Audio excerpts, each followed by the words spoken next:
பார்வையற்றோருக்கான வாக்களிக்கும் இயந்திரத்தை விருதுநகர் மாவட்டம் சொக்கலிங்கபுரம் பகுதியில் உள்ள தேவாங்கூர் பெண்கள் மேல்நிலைப்பள்ளி மாணவிகள் கண்டுபிடித்துள்ளனர். இது தொடர்பான செய்தி தந்தி டிவியில் வெளியானதால் தங்கள் கண்டுபிடிப்புக்கு அங்கீகாரம் கிடைத்துள்ளதாக மாணவிகள் தெரிவித்துள்ளனர். மேலும் சென்னையில் உள்ள தனியார் கண் பார்வை ஃபவுண்டேஷனில் இருந்து அழைப்பு வந்துள்ளதாக கூறும் மாணவிகள் அதற்கு தந்தி டிவியே காரணம் என தெரிவித்துள்ளனர்.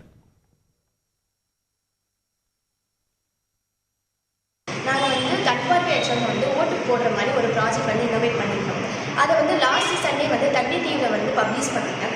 அதை பார்த்து நிறைய கண் பார்வையற்றவங்க எங்களுக்கு கால் பண்ணி விசிட் பண்ணாங்க. அது மட்டும் இல்லாமல் இந்த ப்ராஜெக்டை இம்ப்ளிமெண்ட் பண்ணுங்கள் அப்படிங்கிற மாதிரிலாம் சொல்லியிருந்தாங்க.